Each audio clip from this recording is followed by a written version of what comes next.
Halo Sobat Kompas.com, selamat datang di Generasi Cuan Live. Kali ini kita akan membahas hal yang ditunggu-tunggu nih sama Sahabat Kompas.com semuanya yang untuk masuk ke rekening kalau lagi puasa kayak gini, itu apalagi kalau bukan THR. Kalau Sahabat Kompas.com udah dapat belum nih THR-nya? Kalau aku sih udah ya, tapi langsung kepake nih buat servis motor. Sedih.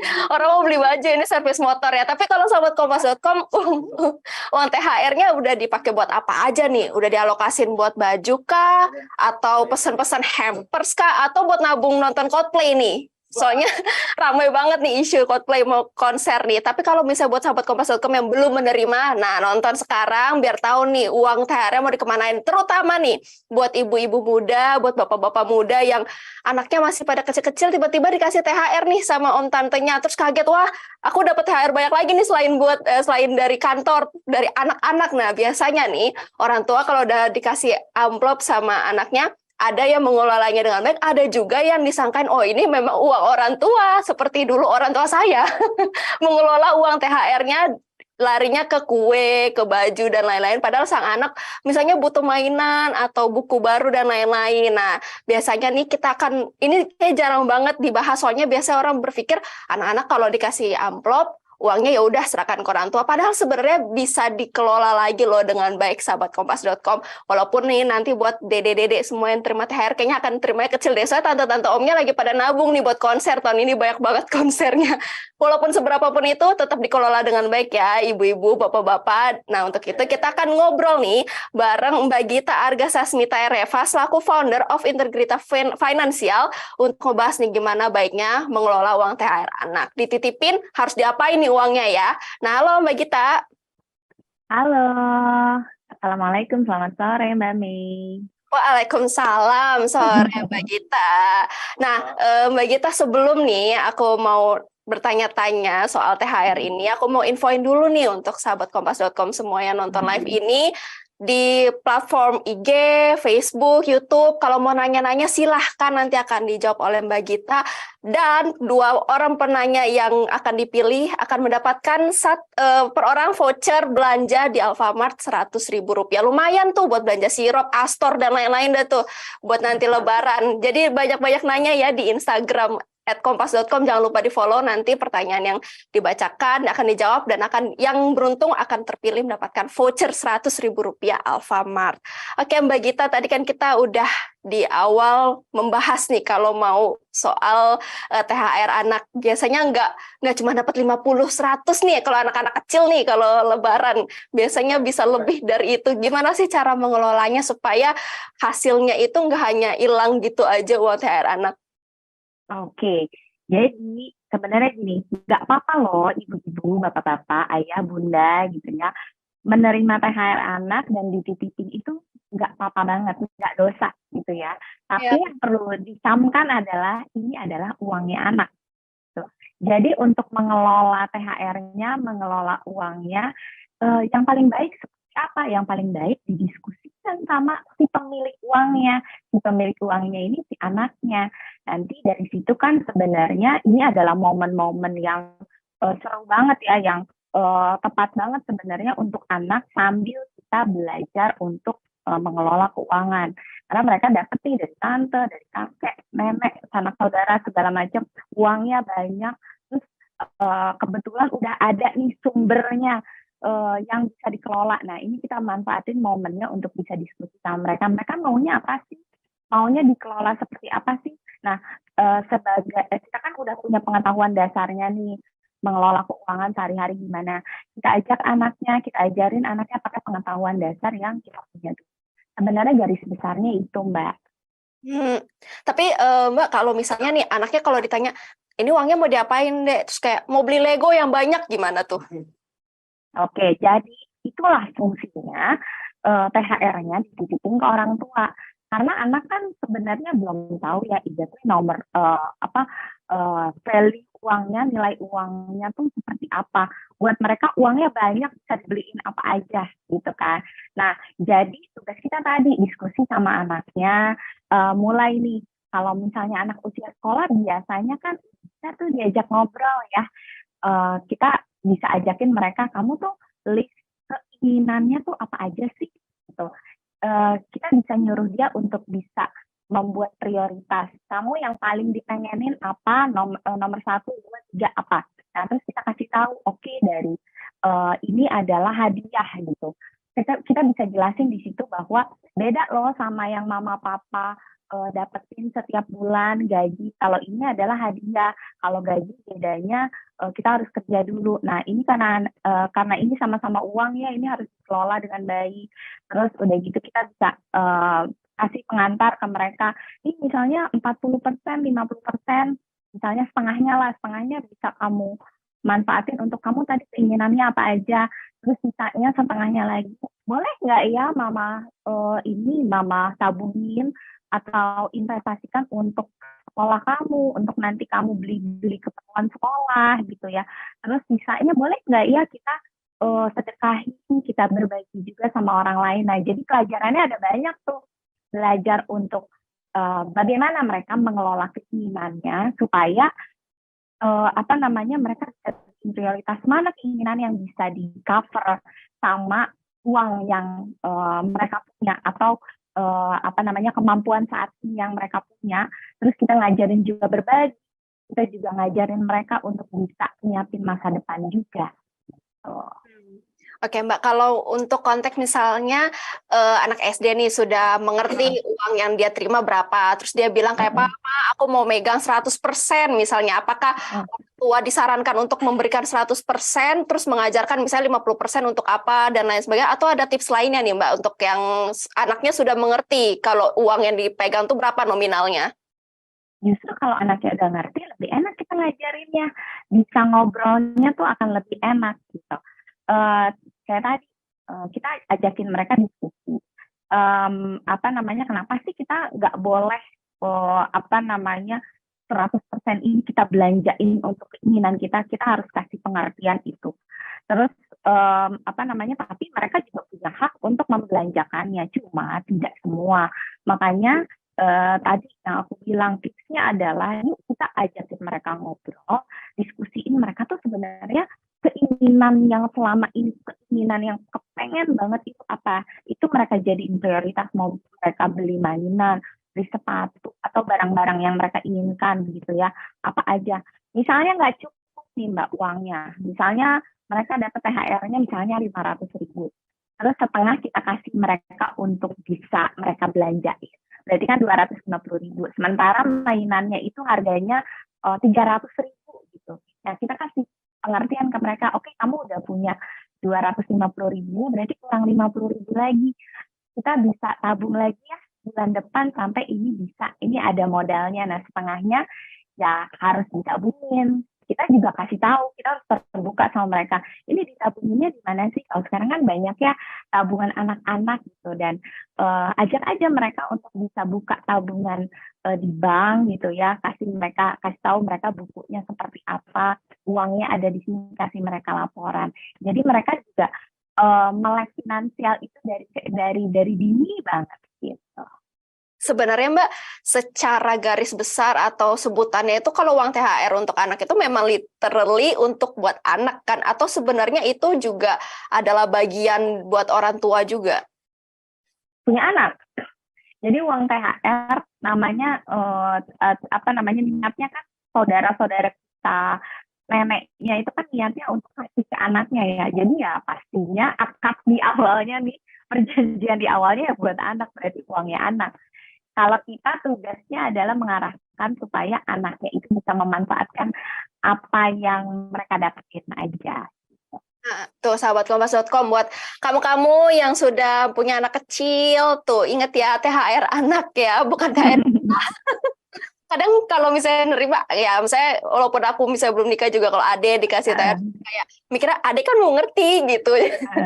Suka kita kan ya. Sebenarnya kan niat kita orang tua kan pasti nggak ada yang pengen ngambil ya, atau orang dewasa lainnya. Tapi niatnya ini anak kan belum ngerti ya, simpenin aja deh itu daripada kebuang-buang gitu kan niatnya pastinya. Iya benar. Nah, cuma sekarang ini sepertinya momennya tuh enak banget nih buat sambil mereka bisa belajar tentang keuangan juga. Jadi ada diskusi di situ mereka juga tahu, oh saya tuh punya uang sebesar ini, dengan uang sebesar ini saya bisa ngapain aja nih, A, B, C, bisa ngapain aja gitu. Jadi mereka juga diajarin untuk bisa mengelola apa ya namanya, mengelola keinginannya gitu, mengungkapkan keinginannya sekaligus mengelola keinginannya.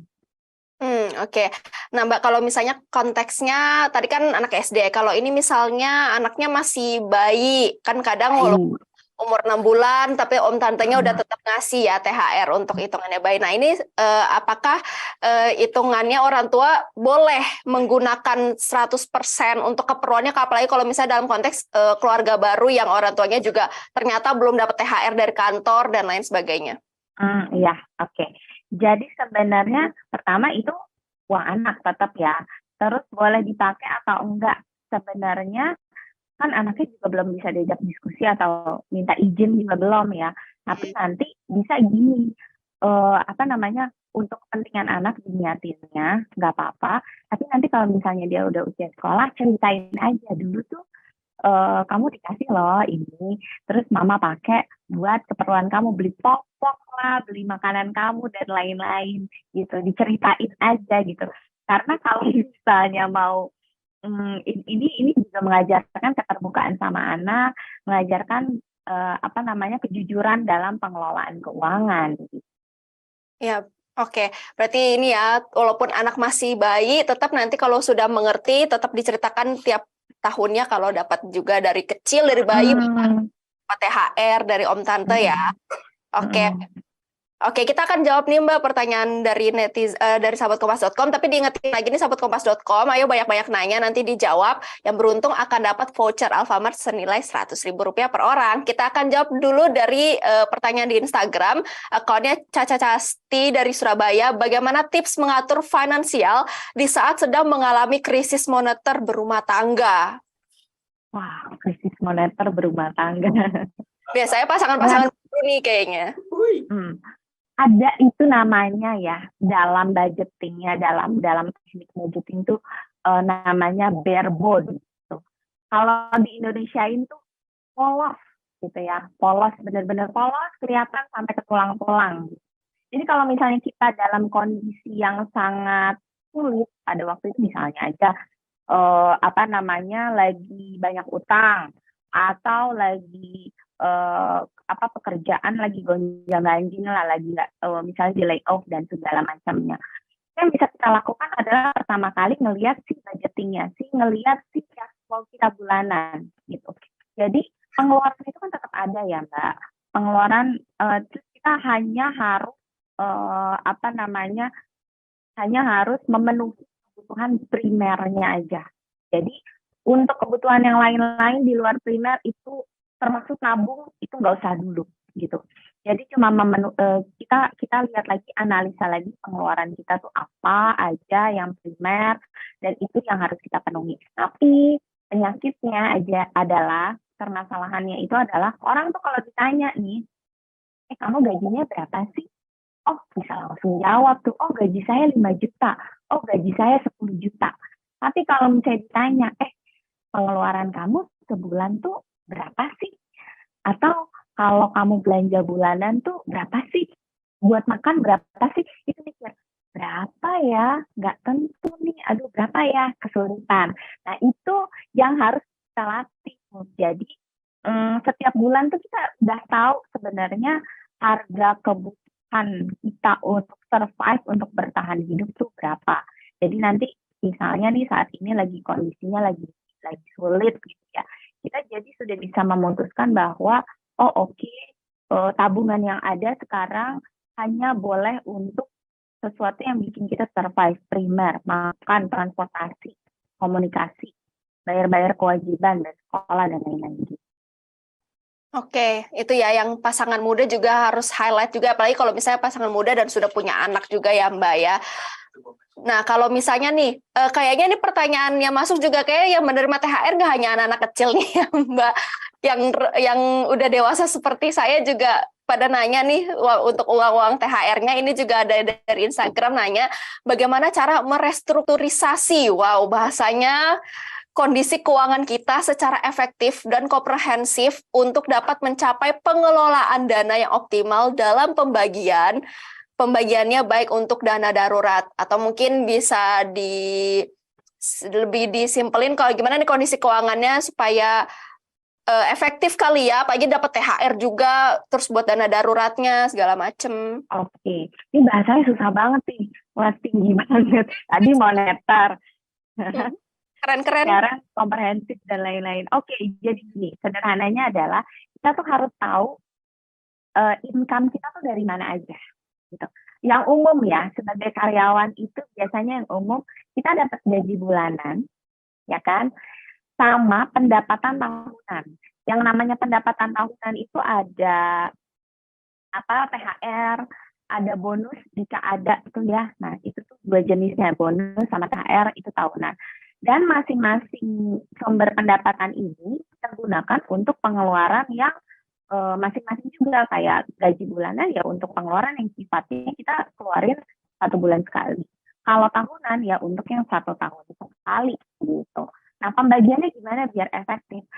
Kalau bulanan, biasanya aku tuh suka membaginya ke dalam 4 pos. 40, 30, 20, 10 gitu ya. 40% itu untuk primer kayak makan, transportasi, komunikasi, bayar sekolah anak. 30% itu boleh berhutang cicilan yang produktif maksimal 30%. Nggak boleh lebih. Nah, terus 20% itu untuk nabung sama investasi. Termaksud ke dalam, kalau kita belum punya dana darurat, kita bisa usahakan di 20% ini. Gitu. Nah, 10%-nya boleh buat senang-senang, terus buat sekunder, buat di skincare misalnya, buat ke mall, buat food pleasure gitu kan. Nah, itu boleh. Nah, kalau nggak punya cicilan gimana? Kalau nggak punya cicilan, lebih enak lagi baginya. 50% buat primer, terus 30% bisa nabung, termasuk nabung dana darurat, terus 20% naik senang-senangnya, boleh di 20% gitu. Jadi sebenarnya nggak ada alasan untuk kita tuh nggak bisa nabung, karena udah dibudgetin dari awal. Pokoknya 20% minimal harus bisa nabung gitu, termasuk di dana darurat itu. Nah, yang uang tahunannya gimana? Yang THR misalnya. Ya, anggaplah kita misalnya THR nih. THR itu biasanya aku bagi ke dalam 2 pos besar, yaitu kebutuhan lebaran tuh kayak makanan lebaran, open house, baju-baju lebaran, kasih orang tua gitu ya, zakat termasuk di situ. Terus pulang kampung, transportasi gitu. Nah, itu biasanya bisa besar sekali 50-60% gitu ya. 40%-nya buat apa? 40%-nya itu bisa kita pakai untuk kebutuhan yang sifatnya tahunan. Bayar pajak motor, bayar pajak mobil, PBB. Itu memang tidak saat itu juga pas lebaran kan dibayarinnya. Bisa-bisa hilang tuh uangnya ya kalau nggak dipisahin. Nah, makanya 40%-nya bisa teman-teman coba taruh di kantong lainnya, di rekening lainnya. Nanti kalau misalnya kewajibannya ini udah tiba, nanti bisa dipakai gitu. Kalau ada sisanya bisa nabung, bisa bayar hutang gitu ya. Nah, itu bisa seperti itu. Nah, kalau bonus-bonus yang dari kantor bisa dipakai apa? Bisa lebih enak lagi. Mungkin bisa ada buat liburan tahunan, mau kemana akhir tahun gitu. Soalnya kalau aku THR-nya lari ke Suga BTS, Mbak, konser soalnya. Oh iya, kapan? Nah, ini juga ada pertanyaan di Instagram juga. Masih soal anak muda nih. Banyak masalah yang dihadapi generasi milenial dalam mengatur keuangan, yaitu minimnya ketertarikan seputar finansial dan memiliki banyak hutang, serta tekanan gaya hidup. Gimana cara kita menghadapi itu? Nah, ya sih, Mbak, relate banget sih buat anak muda. Walaupun udah dapat THR, dapat bonus, kayak tetap aja kurang kalau jajan-jajan dan konser-konser. Ternyata faktanya ya Mbak, kesuksesan orang dalam mengelola uangnya atau menjadi sejahtera gitu ya, itu tuh nggak paling berhubungan tuh sama pendapatannya. Karena benar tuh tadi, tekanan gaya hidup segala macam. Jadi gajinya nanti naik nih, ya. Nah, terus udah gitu yang naik tuh bukan tabungan atau investasinya, tapi yang naik tuh gaya hidupnya. Yang tadi misalnya pakai misalnya kalau gajinya UMR, belinya misalnya bisa di e-commerce gitu bajunya, mau beli e-commerce. Tapi nanti kalau misalnya gajinya jadi 10 juta, udah nggak mau lagi tuh beli di e-commerce misalnya kayak gitu. Nah, jadi apa yang bisa dilakukan? Yang bisa dilakukan adalah kita bisa nggak bisa bergantung sama kondisi di luaran. Kita yang harus kontrol diri kita sendiri. Contohnya, misalnya kita batasin mas apa yang kita konsumsi. Kita mungkin lihat deh di handphonenya aplikasi belanjanya ada berapa. Bisa nggak kalau misalnya nggak butuh di uninstall dulu misalnya gitu. Terus apa yang kita follow di sosial media? Coba deh follow banyak-banyakin portal-portal berita kayak kompas.com, terus udah gitu akun-akun keuangan misalnya. Jadi yang dipenuhi, yang kita lihat tuh mayoritas tuh yang berkualitas dulu, yang bikin kita melek keuangan dulu. Nah, kalau misalnya yang berbau-bau gaya hidup, mungkin kita bisa batasin yang benar-benar kita pengen lihat aja gitu. Jangan semua akun yang berbau gaya hidup kita follow, ya pasti lama-lama kita juga akan terpengaruh untuk wah bagus nih, kayaknya pengen ini walaupun belum mampu. Gitu. Sebenarnya nggak apa-apa untuk bisa punya sesuatu yang bagus seperti orang lain kalau jatuhnya itu jadi memotivasi ya. Tapi kebanyakan benar tuh tadi. Jatuhnya jadi kan ada pay later nih. Gampang lah dari yang cicilannya cuma berapa ratus ribu, terus bulan depannya ada lagi, nambah lagi berapa ratus ribu, sampai tiba-tiba one day nggak kerasa, kok saya nggak sanggup ya bayarnya. Iya, itu dia. Kalau dicek-cek lagi HP, kayaknya saya tadi ngecek banyak banget platform OTT langganan per bulannya ya. Kayak harus dikurang-kurangin nontonnya ya kalau saya ya. Satu lagi Mbak, satu lagi ada cara lagi yang cukup efektif juga nih. Aku selalu begini, kalau masalah belanja, aku selalu menjadwalkan. Jadi misalnya 3 bulan sekali atau 6 bulan sekali, bertepatan dengan musim sale gitu.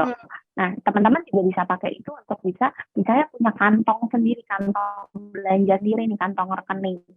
Kita bisa setiap bulan, kan tadi tuh ada tuh yang aku bilang bisa ada budget untuk playing-nya tuh 10-20%. Nah, bisa aja sisihin ke situ dari 10-20% itu kita mau belanja apa sih misalnya 3 bulan sekali atau 6 bulan sekali, itu bikin kita kayak lebih lebih pikir buat uang udah banyak segini, saya pengen beliin sesuatu yang pengen banget saya beli gitu. Jadi nggak cuma yang receh-receh dan habis gitu aja dan nggak memuaskan buat kita. Oke, ini dia yang makin seru nih Mbak, karena pertanyaannya juga makin banyak banget nih dari Instagram. Aku baca lagi ya Mbak, dari akun AMGT, apakah budaya memberikan THR atau salam tempel saat bertemu sanak saudara menjadi budaya negatif yang menjadikan anak-anak jadi mata duitan? Wah, kadang kalau misalnya silaturahmi mungkin takutnya di pikirannya adalah fokusnya untuk ke uang kali ya Mbak. Nah, aku ada setuju, ada enggaknya juga. Memang aku sering temui juga menimbulkan seperti itu. Jadi ketika misalnya kita datang, udah tiba-tiba udah begini, mana THR-nya gitu ya. Nah ini makanya kita kan nggak mau ya anak kita kayak gini, makanya kita selalu jadikan momen-momen THR ini justru jangan lengah para orang tua untuk bisa jadikan momen ini juga jadi momen pembelajaran buat mereka mengelola uang. Dan tadi tuh dijelaskan, kenapa kamu terima THR gitu? Apa sih latar belakangnya kamu menerima hadiah ini? Biar mereka juga bisa membedakan, oh kalau mama papa itu kalau terima uang tiap bulan itu adalah hasil kerjanya, kalau saya tuh ini sebagai hadiah nih. Bagaimana saya memperlakukan hadiah ini, bilang terima kasih dan sebagainya gitu. Jadi filosofinya juga harus dijelasin ke anak. Karena kita kan nggak mau memang budaya ini jadi negatif. Walaupun kita juga harus sebagai orang dewasa juga sebenarnya nggak usah setiap tahun tuh memaksakan diri untuk selalu ngasih THR ke baik ke anak kita maupun ke keponakan kita loh gitu. Kita bisa ganti dengan nggak cuma uang tapi dengan hal-hal lain yang juga kemungkinan bisa membuat mereka senang gitu. Oke. Soalnya banyak banget Mbak di media sosial sekarang lagi dibahas bercandanya milenial. Kalau misalnya nggak hanya anak kecil tapi milenial juga pada butuh THR juga dari om-om tantenya. Soalnya ada pay later tiap bulan yang harus dibayar. Jadi kayak pemikiran Lebaran ya pasti berharapnya amplop gitu ya. Oke, ini ada lagi nih Mbak pertanyaan dari Instagram, akunnya Fani Fauzia 54. Bagaimana cara pengelolaan uang THR agar lebih efektif dan tidak menombok? Wah, harusnya kan dapat, kita harusnya surplus ya, tapi kadang juga suka nombok. Iya, benar, kebanyakan sih begitu ya, gitu. Kalau aku amati sekarang ini, yang banyak bisa nombok adalah kirim hampers. Jadi ini bisa kalau teman-teman lihat budaya ini ada bagusnya ada enggaknya, sesuaikan aja sama kemampuan, nggak enak daripada boncos gitu ya. Kalau ada kepentingan memang untuk bisa kirim hampers, harus benar-benar dilandasi dengan alasan yang kuat menurut aku. Nah terus di THR ini teman-teman tadi harus dibagi, harus udah tahu nih rencananya mau ngapain. Oke, untuk kebutuhan lebarannya teman-teman tuh apa aja sih, di list deh. Coba diberikan priority dari nomor 1 sampai nomor sekian, itu yang paling penting sama nggak penting. Yang paling penting kan misalnya kita harus bayar THR pekerja rumah tuh, itu nggak bisa enggak ya, gitu. Misalnya, terus udah gitu misalnya beli kasih orang tua, misalnya ada prioritas seperti itu. Sediain makanan buat lebaran. Jadi misalnya ada sisa, barulah kita bisa untuk kebutuhan lebarannya ditambah lagi mungkin yang lain gitu.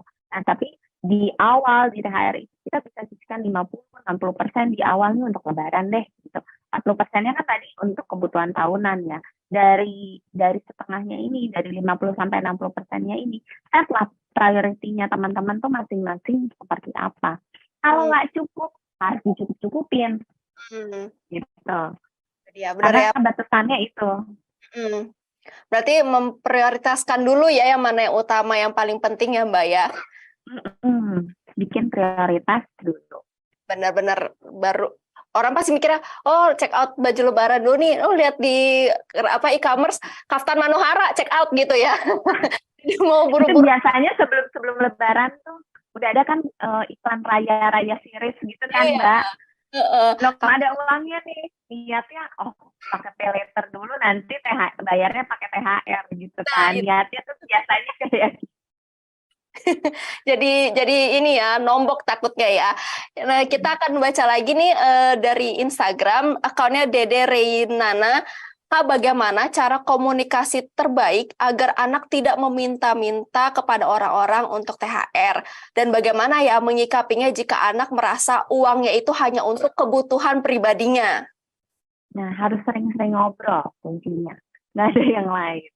Harus sering-sering ngobrol, harus sering-sering contohin sama mama papanya tentang pengelolaan keuangan. Dilibatkan. Nah, biasanya kalau THR gini kan terimanya tuh uang cash ya. Nah, kelebihannya adalah anak-anak tuh jadi bisa pegang uangnya, terus bisa ngitung langsung, bisa belajar tentang nilai uang. Kalau kemarin mungkin anaknya belum bisa diajakin ngobrol nih, atau belum memulai orang tuanya. Tapi setelah nonton ini, dicoba anaknya mulai sekarang diajakin diskusi, diajakin ngobrol. Namanya anak-anak jangan diperintah dulu. Kamu harus nabung ya, kamu harus begini. Jangan. Tapi kita ajakin dulu yang menjadi kesenangan mereka. Kamu tuh punya keinginan apa sih? Kamu pengen beli apa? oh mainannya 1, 2, 3, oh gitu Kak. Banyak ya mainannya. Mana yang paling pengen kamu miliki? Kenapa? Digali gitu. Jadi ketika membeli, anak ini benar-benar mindful dalam memakai uangnya, membeli untuk sesuatu yang mereka tuh memang benar-benar apa ya, benar-benar mereka butuhkan, benar-benar mereka ingin dan benar-benar bikin mereka senang gitu. Jadi Ya. latihan untuk membuat prioritas keinginan. Oke, ya paling mah anak-anak nggak jauh-jauh ya Mbak belanja dari buku, mainan ya dan lain-lain. Ice Nggak mungkin, cream gitu ya. iya nggak mungkin tiba-tiba minta saham BCA ya Mbak. Ini Wah, kita anak siapa itu? semoga anak kita ya. Oke Mbak, ini ada lagi dari Instagram akunnya Zun21. Gimana sih Mbak untuk mengelola THR untuk anak muda biar uangnya nggak habis buat nongkrong dan belanja? Itu dia. Jadi Jawabannya masih sama. Jawabannya masih sama. Ini tentang prioritas. Apa namanya, kita tuh cuma taunya kita terimanya berapa, tapi kita sering nggak tahu kita mau ngeluarin buat apa. Gitu. Jadi kebahagiaan itu ya penting untuk diraih. Tapi teman-teman harus juga belajar, mempelajari diri sendiri apa sih yang paling membahagiakan buat teman-teman gitu. Nggak bisa semuanya. Kalau saya bahagianya tuh traveling, beli baju, makanan, semuanya. Tapi pasti di antara itu ada yang benar-benar kita tuh paling pengen. Nah, kita latihan nih nanti ketika membelanjakan THR kita tuh emang pengennya tuh si THR-nya ini kita buat apa sih? Kita jadiin apa gitu. Mungkin kalau misalnya anak-anak muda untuk kebutuhan-kebutuhan open house ada kali ya kayak yang udah berkeluarga gitu ya. Mungkin lebih ke kalau dapat THR dapat beli tiket konser lah gitu misalnya, atau traveling kemana gitu kan. Nah ini coba digali lah sama teman-teman.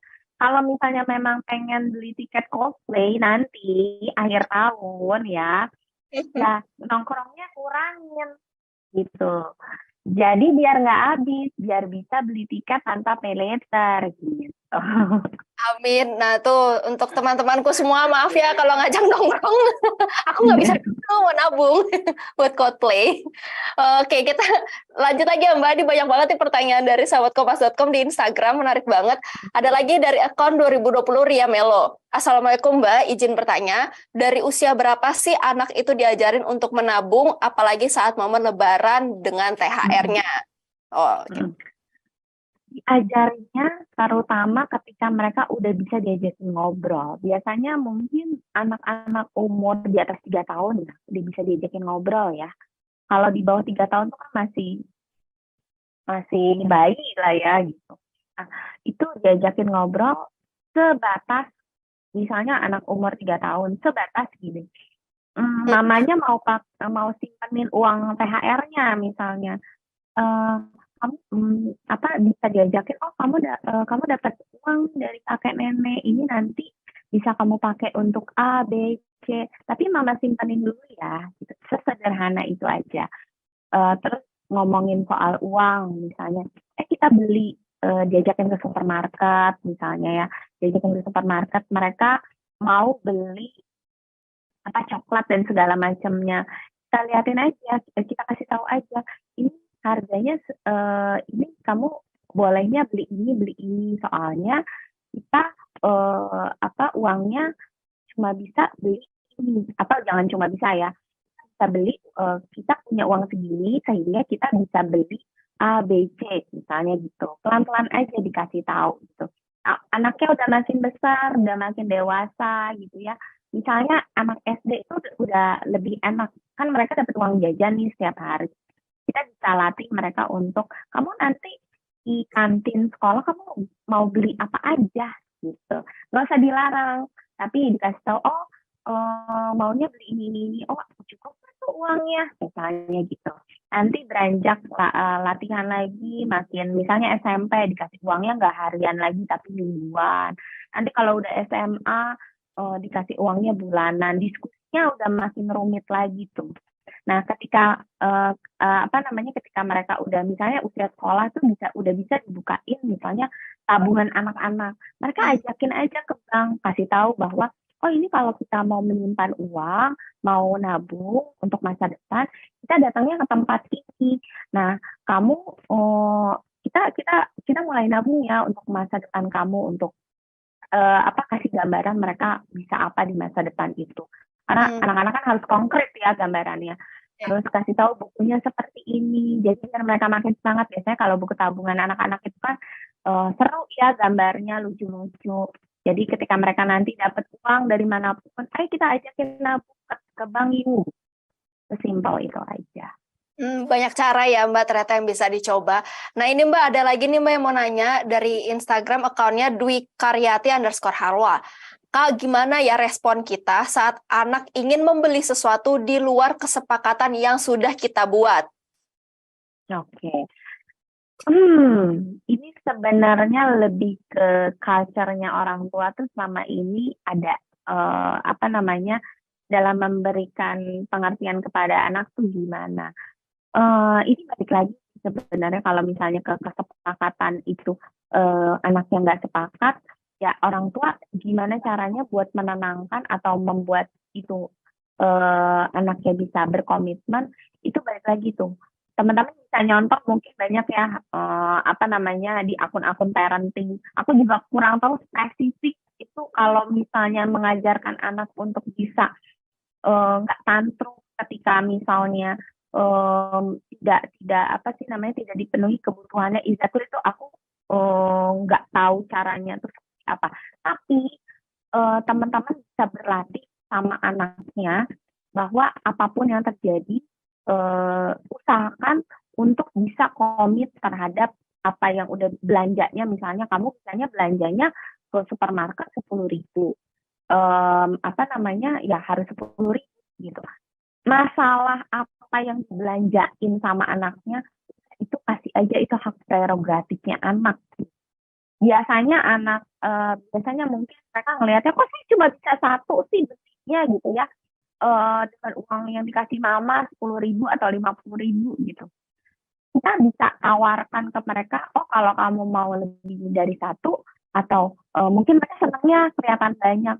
Oh kalau enggak kita tawarin aja, kita diskusi sama mereka. Kalau dibandingin kamu beli coklat yang ini cuma bisa dapat satu, gimana kalau belinya coklat yang ini bisa dapat 2 atau 3 gitu. Apakah mereka lebih happy dengan itu? Dicoba caranya. Oke, itu ya. Sebenarnya banyak ya Mbak cara untuk mengkomunikasikannya. Ini gimana caranya? Harus sabar ya. Nah, itu dia. Kadang ngomongnya sama anak, kadang sama yang kayak udah seumuran aku aja. Oh, kalau ngomong soal keuangan masih suka punya persepsi sendiri, apalagi sama anak-anak ya. Iya, benar. Nah, ini Mbak ada lagi pertanyaannya dari akun Triazuros_.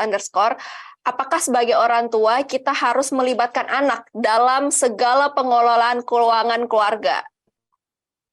Kalau pengelolaan keuangan keluarga segalanya nggak perlu gitu. Yang perlu adalah yang menjadi hak anak aja. Kayak tadi uang THR kan uangnya anak, so kita berarti kan harus melibatkan anak itu karena dia pemiliknya. Tapi kalau keuangan keluarga yang lain, masalah cash flow, budget, masalah investasi dan lain-lain yang nggak perlu tahu. Oke, berarti emang yang fokusnya untuk anak termasuk salah satunya yang THR ini yang kita bahas ya Mbak. Oke, ini ada lagi pertanyaan di Instagram account @abdul_budi. Izin bertanya, kira-kira perlu gak sih kita buat rekening tabungan bersama keluarga? Dan kira-kira ada tips gak ya biar bisa share cara mengatur gaji dan THR anak yang dititip agar tetap bisa jalani hobi? Hobi anak atau hobi orang tua ini? Hobi siapa nih? Mungkin hobi keduanya, Mbak.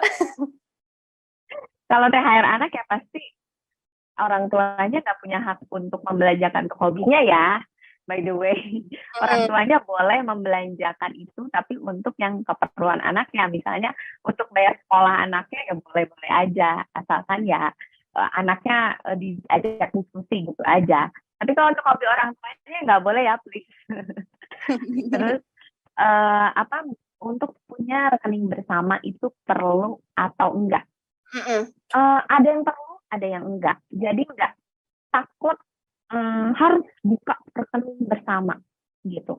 Jadi kondisi masing-masing rumah tangga soalnya kan berbeda-beda ya.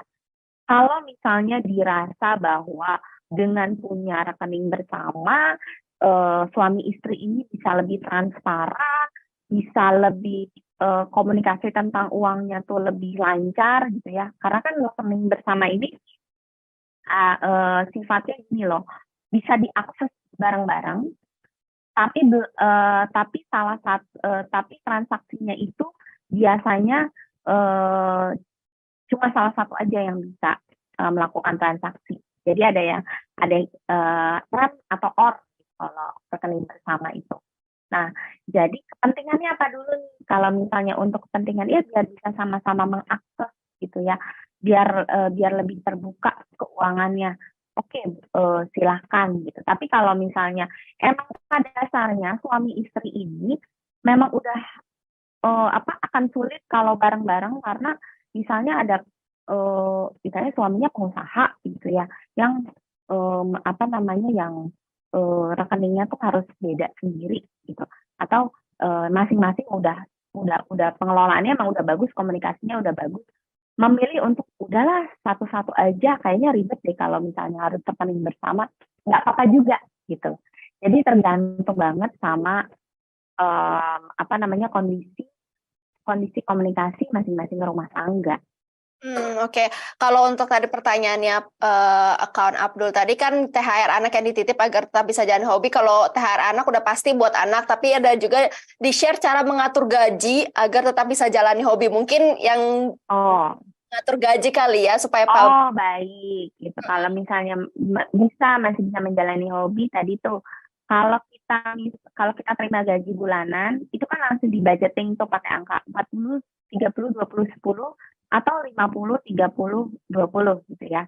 Jadi untuk bagian hobi itu ada 10 sampai 20% di situ. Nggak hobi semua mungkin ya, bisa dibagi-bagi ke belanja pribadi, maksudnya kayak belanja yang bikin tenang gitu ya, skincare misalnya. Nah, ada part buat hobi adalah di 10 sampai 20% itu. Waduh, hobi saya mahal kayaknya. Masih cukup kalau cuma 10 sampai 20%. Bisa dimanfaatin, coba lihat deh uang tahunannya. Kayak bonusnya deh. Bonusnya ada nggak? Nah, dari bonus itu coba deh sisipin lagi untuk hobinya itu mau berapa persen sih dari uang bonusnya itu bisa jadi tambahan gitu. Itu Mbak. Oke, itu dia untuk akun Abdul_Budi itu kali ya untuk yang mengelola gaji dan juga hobi, THR anak dan juga rekening bersamanya. Nah, ini juga ini pertanyaannya menarik banget ini kayaknya untuk aku dan kita semua deh. Dari akun Agus Supriyono. Kalau tidak dapat THR, apakah kita juga bisa bahagia?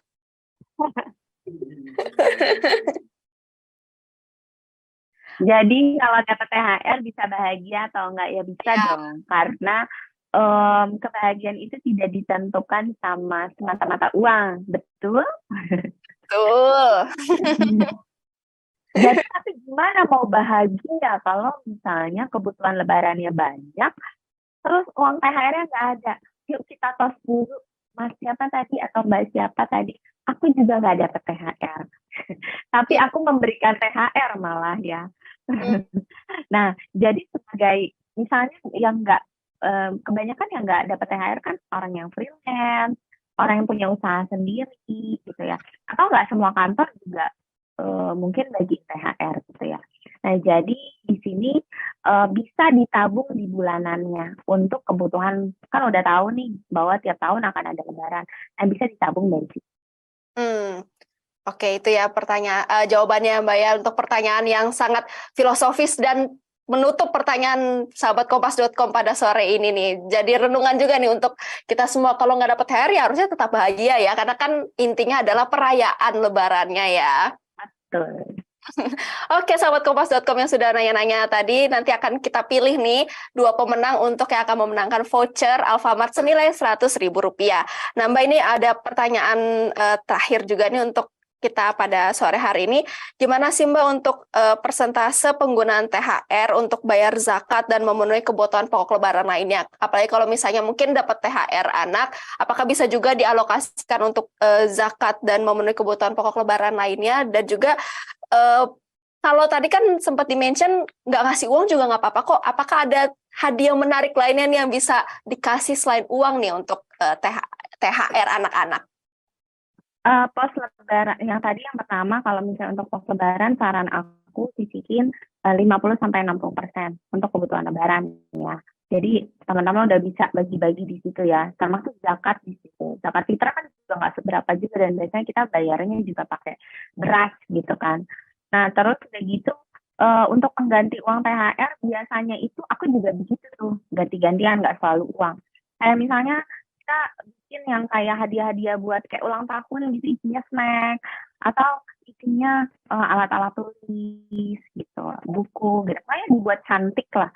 Karena sebenarnya anak-anak itu karena belum terlalu ngerti nilai uang, jadi sebenarnya mereka juga senang kok dikasih hadiah gitu. Apalagi kalau isinya bermanfaat kan, kayak alat-alat sekolah, alat tulis dan segala macam gitu. Ini juga bisa jadi ide teman-teman.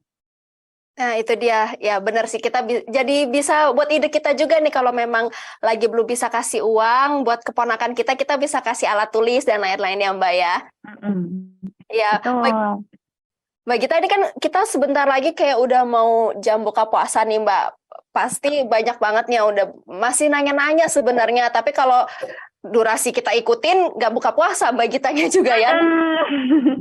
Kalau sahabat kompas.com lainnya mau nanya-nanya ke Mbak Gita, kalau mau lewat Instagram bisa lewat mana sih Mbak? Boleh ke @gita.argasasmita, GHITA, di situ ada kan namanya GHITA.argasasmita, @gita.argasasmita, atau @integrita.sp. Itu dia sahabat kompas.com, monggo silakan di follow dan tanya-tanya soal seputar perencanaan keuangan ke situ ya, ke akun yang tadi sudah disebutkan Mbak Gita. Makasih banyak Mbak Gita Argasasmita. Terima kasih banyak. Selaku founder of Integrita Financial udah berbagi nih info-info soal mengelola THR harusnya bijak ya seperti apa. Makasih Mbak, sehat, sukses selalu dan selamat berkembang. Terima kasih teman-teman semuanya. Oke, ini dia sahabat kompas.com pemenang yang tadi udah nanya-nanya, terus kita udah pilih akunnya dari Instagram. Akun yang pertama yang menang adalah @Fanny_Fauzia54. Selamat, kamu mendapatkan voucher Alfamart senilai Rp100.000. Akun kedua dari @DedeReinana. Selamat, kamu juga mendapatkan voucher Rp100.000 Alfamart. Selamat berbelanja ya. Jangan lupa, nanti kamu kalau udah dapet ini jangan di-unfollow kompas.com-nya ya. Tetap follow kompas.com-nya. Oke, dipakai, semoga bermanfaat untuk nanti lebaran vouchernya. Terima kasih juga sudah berpartisipasi dan nanya-nanya. Untuk sahabat kompas.com lainnya yang belum dapat hadiah, nantikan terus live kompas.com yang lainnya juga, kita akan tetap terus bagi-bagi buat nanti yang nanya-nanya ya, siapa tahu bisa jadi THR juga buat sahabat kompas.com lainnya. Terus saksikan konten-konten kompas.com lainnya di YouTube channel kompas.com dan di seluruh platform kompas.com lainnya. Aku Melis Moren pamit, selamat berbuka puasa juga, makasih udah nonton dari awal sampai habis. Salam generasi cuan, pastikan kamu jadi generasi yang pandai melihat peluang. Dadah, sampai jumpa.